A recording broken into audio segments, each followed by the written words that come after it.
Alright guys, for this trick, we can take the deck, give it some nice, thorough shuffles, just like this. We can even have the spectator shuffle the deck, it doesn't really matter.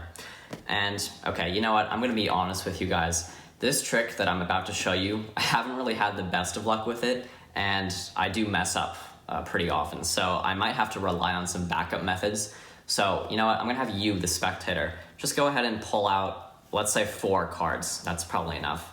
So these 4 cards, like I said, they're just gonna be purely for backup purposes, okay? And just in case I mess up the trick. So we'll take these 4 cards out of the deck here. So you can see them right here. I'll take these cards and I'll place them down, let's say over here, just for now. We'll get back to them a little bit later. So now we actually need to have a card selected by you. So I'm gonna go through the cards like this. I'm gonna riffle through the faces so you can see all of them. And I just want you to see one and remember it, okay? Don't choose the bottom card because that's way too obvious, right? So just choose another one, okay? So on 3, I'll do this. You'll see a card and remember it, okay? Ready? 1, 2, 3. Okay, so hopefully you have now seen a card and now you're remembering it. And you saw all the cards, they had like different faces, right? There weren't any duplicates in the deck, right? Okay, great, that's perfect. So we have all these cards here that you chose beforehand, right? The 4 backup cards. Okay, now I know I said 4 backups, but honestly, we really only need 1 backup because that's probably enough. We don't really need 4. So we can actually eliminate 3 of them. We can just choose 1. So I have the spectator, just go ahead and touch any one that you want. Let's say they touch this one. You're sure? You don't want to change your mind? Okay, you're sure with this one. Okay, we'll go ahead and push that one forward, and you've now eliminated these 3 over here. Now, you do remember that when I riffled through the cards, you saw a card, and you remembered it. You're thinking of that card. How crazy would it be if this card was that card, the King of Hearts? Now, that's actually, like, insane, because you touched these cards beforehand. Now, that's really great that you touched this card, but honestly, if you had touched these 3 cards, it probably wouldn't have mattered because I think you would have been pretty close either way. And yeah, that is the trick, guys. So I really hope you guys enjoyed it. And if you did, be sure to stick around for the tutorial. All right, guys, so here's the tutorial for the trick that you just saw. So I know a lot of you guys have been asking for some more advanced card tricks. So here I'm gonna bring you guys a really cool advanced card trick that I really like to do.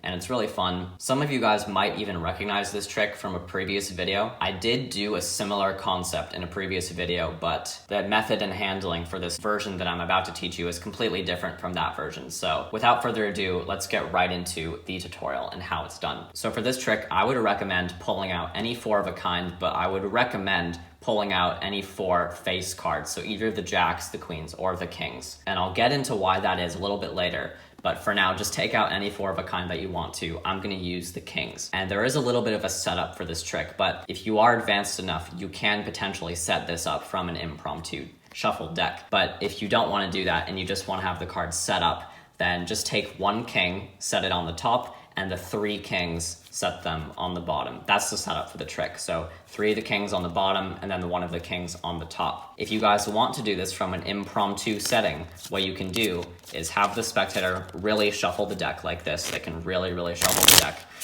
And then what you can do is go through the cards, find the 4 kings, and just cull them to the top one at a time. So take the cards out like this and cull them to the top, every single one, just like this, until you get all 4 kings right there on the top of the deck. And then all you can do is probably get a break underneath the top 3 and then do a double undercut or triple undercut, whatever you want to do. That will control 1 king to the top and the other 3 kings there to the bottom. So that's if you want to do it from an impromptu shuffled deck. But this is the starting position for the trick right now. So when you're in this position, you're gonna do some shuffles. You can just maintain the bottom 3 cards and then maintain the top card on top, and that will not disturb the setup. That will keep the king here and the bottom 3 kings there as well. So at this point, you're gonna tell the spectator that this trick that you're about to show them, you haven't had the best of luck with it and you tend to mess up pretty often. So you're gonna have the spectator choose some backup cards just in case the trick goes wrong. Now you're gonna have the spectator touch any 4 cards, as long as they're from the middle of the deck, as long as they're not one of the kings, then this is okay. They're gonna be able to touch any 4 cards, and when they touch 4 cards from the middle, you're gonna spread all the way to the bottom, and you're gonna glance at the bottom 3 cards, lift up where the bottom 3 cards are and get a pinky break right there, okay? So now you have a break right on top of the bottom 3 cards, which are actually the 3 kings. And now you're gonna do a move called the Vernon substitute transfer. I believe that's what it's called. How you're gonna do this move is you're gonna hold the rest of the deck with your thumb and index finger here on the bottom, and that will allow your left hand to just completely be free from the rest of the deck. So your right hand is totally holding the deck. Now your left hand can do whatever you want. And your left hand's gonna take the bottom 3 cards here. It's going to lift up these 3 cards. At the same time, you're grabbing out these 4 out-jogged cards from the deck. So you're gonna square these up and make sure these cards don't get seen as you pull your hand out. You don't want these cards to be like diagonal like this. You don't wanna be able to see them.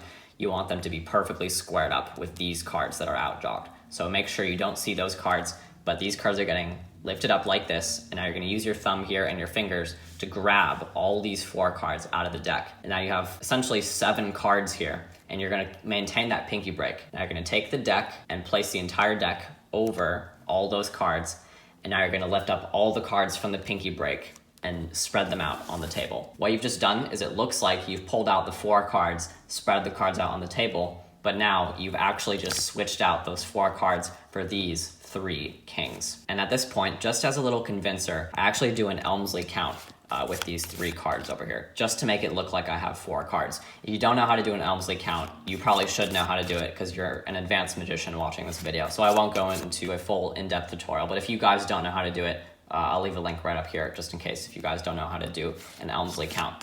So do an Elmslie Count with these 3 cards. That will make it look like you have 4 cards, but then you're gonna take these 3 cards and set them down on the table and just make sure they're off to the side and squared up. You don't want them to be spread out. The spectator thinks that there's 4 cards over here and you want them to think that. So now you're in this position, you have the king on top and you're gonna force this card any way you want to. So the way I did it in the performance, I did a little bit of a sight force, which is basically when you riffle through the cards and the spectator sees any card. How I did that is I left the king on the top, and all I did was I said, look, remember any card, but don't remember the bottom card. That's too obvious. I riffled through the cards, and since this king is on the top, all I do is essentially hold that card back for like an extra millisecond.